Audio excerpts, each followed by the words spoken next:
Hi guys, मैं यासर Arfat and welcome to the series of lectures on numerical analysis. आज का जो हमारा लेक्चर है that is something about secant method. इससे पहले हमने न्यूटन रेप्सन मेथड स्टडी किया, बाइसेक्शन मेथड स्टडी किया। तो हम क्या कहते हैं कि जो secant मेथड है this is the modified form of Newton Raphson method. In newton Raphson method अगर हम एफ डैश ऑफ एक्स की जगह पर इसको रिप्लेस करें और इसकी जगह पे डिफरेंस फार्मूला पुट करें तो वो हमें सीकेंट मेथड का फार्मूला दे देता है। तो the big difference between secant method and Newton Raphson method is that कि न्यूटन रेप्सन मेथड में हमें इनिशियल अप्रोक्सीमेशन के लिए सिर्फ एक रूट की जरूरत पड़ती थी। हम एक ही इनिशियल अप्रोक्सीमेशन रूट से उसको स्टार्ट कर सकते थे, लेकिन इसके स्टार्टिंग के लिए हमें 2 इनिशियल अप्रोक्सीमेशन रूट्स की जरूरत पड़ती। जो हमारे पास सीकेंट मेथड और रेगुलर फारसी मेथड में सबसे बड़ा डिफरेंस ये है कि इन दोनों में स्टार्टिंग के लिए हमें 2 इनिशियल अप्रोक्सीमेशन रूट्स की जरूरत पड़ती है, लेकिन रेगुलर फारसी मेथड में हमारे पास एक कंडीशन होता है कि जो हमारे पास 2 इनिशियल अप्रोक्सीमेशन रूट्स होते हैं F A dot F of B, this must be less than 0। इस कंडीशन को फॉलो करना चाहिए इन रेगुलर फारसी मेथड। लेकिन सीकेंट मेथड में ये कंडीशन नहीं होता। सीकेंट मेथड में हम कहते हैं कि इनका प्रोडक्ट लेस देन 0 भी हो सकता है एंड ग्रेटर देन 0 भी हो सकता है। मींस दोनों पॉजिटिव वैल्यूज भी हो सकते हैं, पॉजिटिव और नेगेटिव वैल्यूज भी हो सकते हैं, और नेगेटिव एंड नेगेटिव वैल्यूज भी हो सकते हैं सीकेंट मेथड में। तो सबसे पहले हम सीखेंगे कि हम इसे सीकेंट मेथड क्यों कहते हैं, या व्हाट इज सीकेंट। सीकेंट हमारे पास क्या होता है। अगर मेरे पास एक सर्कल है, अगर मैं इस सर्कल पे एक ऐसा लाइन ड्रा करूं जो एक्सटर्नली इस सर्कल को एटलीस्ट 1 पॉइंट पे इंटरसेक्ट करे एक्सटर्नली, तो इस लाइन को हम कहते हैं टेंजेंट लाइन। लेकिन अगर ये हमारे पास सेंटर ऑफ सर्कल होता है, अगर मैं इस पे एक ऐसा लाइन ड्रा करूं जो इस सर्कल को 2 पॉइंट्स पे इंटरसेक्ट करे और ये लाइन सेंटर में से गुजरे, तो हम इस लाइन को डायमीटर कहते हैं, and this equal to half of radius. लेकिन अगर मैं इस सर्कल पे एक लाइन ड्रा करूं जो इस सर्कल को 2 पॉइंट्स पे इंटरसेक्ट करे लेकिन सेंटर में से नहीं गुजरे, और जहां से गुजरे फर्क नहीं पड़ता है, लेकिन सेंटर में से इस लाइन को नहीं गुजरना चाहिए, तो इस लाइन को हम कहते हैं कॉर्ड, और इसी कॉर्ड को हम कहते हैं सीकेंट। तो जो हमारे पास इक्वेशंस होते हैं उनका जो ग्राफ होता है वो कर्व होता है, and curve is a part of circle. तो हम उस कर्व का रूट इस सीकेंट की मदद से फाइंड आउट करते हैं, 2 पॉइंट्स लेकर हम उस रूट को फाइंड आउट करते हैं, तो इस वजह से हम इसको सीकेंट मेथड कहते हैं। फॉर एग्जांपल मेरे पास एक ग्राफ है, कुछ इस तरीके से है। ये मेरे पास रूट है, this is a curve, this is a part of this circle. तो मैंने क्या कहा था, सीकेंट मेथड में हमें 2 इनिशियल अप्रोक्सीमेशन रूट्स की जरूरत पड़ती है। लेट मेरे पास ये 2 इनिशियल अप्रोक्सीमेशन रूट्स है, जब मैं इन दोनों को आपस में मिलाऊंगा तो ये इस पॉइंट पे एक्स एक्स को क्रॉस करते हैं, तो ये हमारे पास फर्स्ट अप्रोक्सीमेशन रूट होता है। फिर हम क्या करते हैं, यहां पर एक परपेंडिकुलर ड्रा करते हैं, फिर इसको वापस इसके साथ मिलाते हैं, ये आ जाता है, फिर यहां पर परपेंडिकुलर, और इसको ऐसे हम अपने रूट तक पहुंच जाते हैं। तो इन डायमीटर की मदद से हम अपने रूट को फाइंड आउट कर रहे हैं, सीकेंट की लाइन की मदद से इस रूट को फाइंड आउट कर रहे हैं, तो इस वजह से इस मेथड को सीकेंट मेथड कहते हैं। तो अब हम सीखेंगे how to derive the formula of secant method. इस सीकेंट मेथड के लिए एक फार्मूला डिराइव करने की कोशिश करें।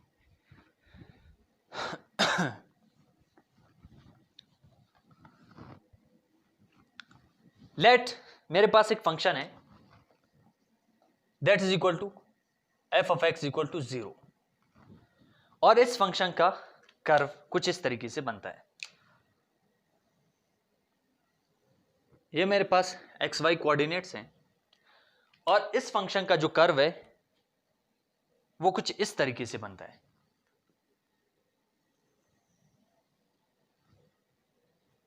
ये हमारे पास रूट है। तो मैंने क्या कहा था, सेकंड मेथड में 2 इनिशियल अप्रोक्सीमेशन रूट्स की जरूरत पड़ती है। तो मैंने अपना फर्स्ट इनिशियल अप्रोक्सीमेशन रूट यहां पे लिया जिसको मैंने x0 का नाम दिया, और दूसरा मैंने यहां पे लिया जिसको मैंने x1 का नाम दिया। इस पोर्शन में तमाम वैल्यूज पॉजिटिव है, तो यहां पर इस लाइन पर हम एक परपेंडिकुलर ड्रा करेंगे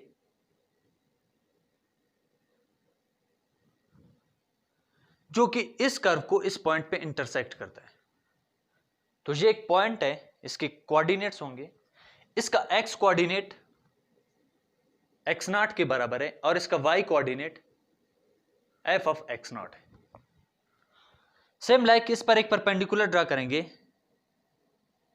जो कि इस कर्व को इस पॉइंट पर इंटरसेक्ट करता है, और ये भी हमारे पास एक पॉइंट है, इसके भी कोऑर्डिनेट्स होंगे। तो इसका x कोऑर्डिनेट x1 है और इसका y coordinate f of x1 है।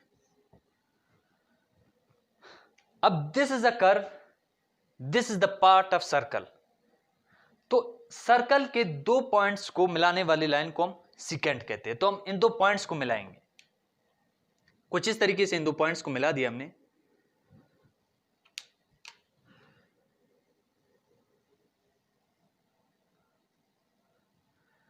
इस सीकेंट लाइन ने जहां पे x एक्सिस को कट कर दिया उस पॉइंट को मैंने x2 का नाम दिया। अब x2, ये पॉइंट भी हमारे पास एक पॉइंट है तो इसके कोऑर्डिनेट्स होंगे। तो इसका x coordinate x2 and y coordinate इसका 0 है क्योंकि ये x एक्सिस पे लाई कर रहा है, और ये हमारे पास हमारा रूट है। And this x2 is called our first approximate root. तो इसको हमें फाइंड आउट करना है।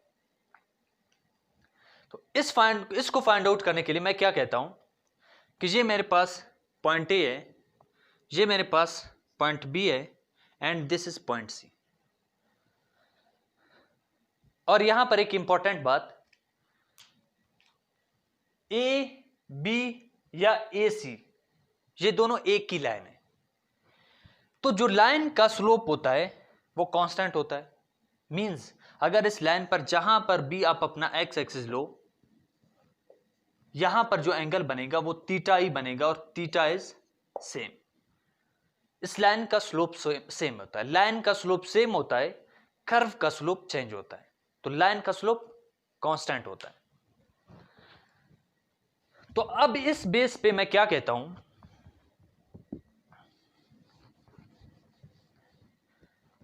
कि यहां से यहां तक ये मेरे पास एक ही लाइन है। तो slope of A B must be equal to the slope of A C. तो हम क्या लिखते हैं कि slope of A B is equal to the slope of B C. अब सबसे पहले मैं ए और बी का स्लोप फाइंड आउट करूंगा। इस केस में ए मेरे पास P1 है और B मेरे पास P2 है। तो जो P1 के कोऑर्डिनेट्स होंगे वो x1 और y1, और जो P2 के कोऑर्डिनेट्स होंगे वो x2 और y2 होंगे। तो स्लोप इक्वेशन क्या है, y2 minus y1 divide by x2 minus x1। y2 इस केस में हमारे पास क्या है, f of x1, x1 minus का f of x0 divided by x2 minus x1। इस केस में x2 x1 है और x1 x0 है, तो x1 माइनस का x0।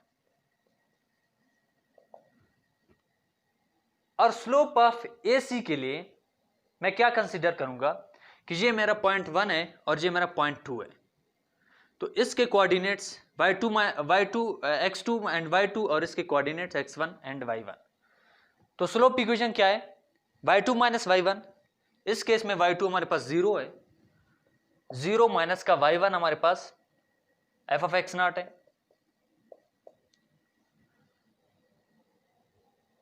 और x2 हमारे पास x2 है और x1 हमारे पास x0 है। तो x2 माइनस का x0।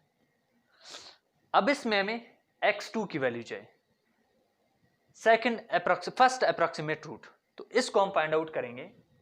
क्रॉस मल्टीप्लाई किया, x2 माइनस का x0 is equal to minus का f of x0 divided by multiply by x1 minus का x0 and divided by f of x1 minus का f of x0। मुझे x2 चाहिए, x2 को इधर ही छोड़ा, इसको शिफ्ट किया उस तरफ, तो x0 माइनस का f of x0 x1 minus का x0 divided by f of x1 minus का f ऑफ x0। अब इसको मजीद सिंप्लीफाई करते हैं। x2 is equal to LCM लिया 1 माइनस f ऑफ x0। अब ये दोनों इसके साथ मल्टीप्लाई हो जाएंगे, x0 multiply by f of x1 minus x0 multiply by f of x0 and minus का, फिर इन दोनों को भी मल्टीप्लाई करेंगे, x1 माइनस का x1 into f of x0, लेकिन माइनस का, फिर minus minus plus x0 into f of x0, minus का x0 f of x0 plus का x0 f ऑफ x0, ये दोनों हमारे पास कैंसल हो गए।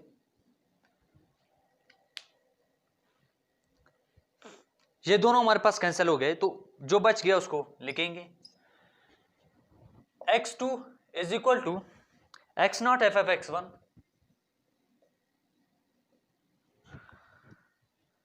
माइनस का x1 f of x0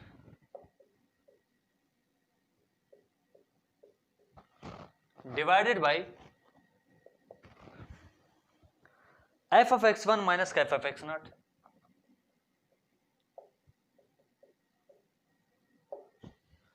So this is what, this is secant methods formula, ये derive हो गया।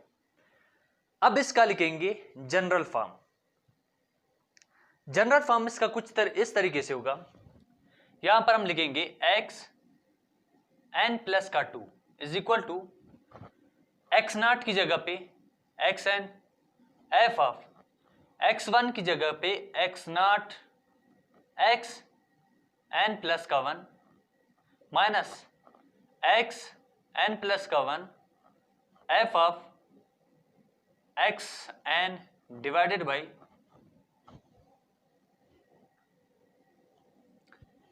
f x1 की जगह x n प्लस का 1 माइनस f ऑफ x0 की जगह x n आ जाएगा। So this is general form of second methods formula. अब हम अगर अपना सेकंड अप्रोक्सीमेट रूट यानी x3 फाइंड आउट करना चाहे, तो हम इसमें अगर n की जगह पे 1 पुट करेंगे तो ये वाला टर्म x3 बन जाएगा और ये x1 बन जाएगा, ये f ऑफ x2 बन जाएगा माइनस f ऑफ जस्ट यहाँ पे x2 बन जाएगा और ये f ऑफ x1 बन जाएगा divided by f x2 minus का f ऑफ x1। तो x4 के लिए फिर हम n की जगह पर 2 पुट करेंगे और x5 के लिए 3, कुछ इस तरीके से हम अपने आगे रूट्स को फाइंड आउट करते हैं, कुछ इस तरीके से हम इसको डिराइव करते हैं। अब इस सीकेंट फार्मूले से इस सीकेंट का एक फेल्यूर नजर आ रहा है डायरेक्टली। वैसे ये इजीली कन्वर्ज होता है, फास्टली कन्वर्ज होता है, लेकिन इसका एक खामी ये है कि जब हमारे पास f ऑफ x1 और f ऑफ x0 बराबर हो जाएंगे, f of x1 is equal to f of x0, तो इस केस में हमारे पास सीकेंट मेथड फेल हो जाएगा। क्यों? क्योंकि यहां पर हमारे पास 0 आ जाएगा और जब यहां पे 0 आ जाएगा ये पूरा टर्म हमारे पास इन्फिनिटी बन जाएगा, तो इस वजह से सीकेंट मेथड यहां पे फेल हो जाता है। तो ये था हमारे पास सीकेंट मेथड। नेक्स्ट वीडियो में हम इसी सीकेंट मेथड पे एक न्यूमेरिकल एक एग्जांपल सॉल्व करेंगे। तो मिलेंगे नेक्स्ट वीडियो में। इस वीडियो में। अल्लाह हाफिज़।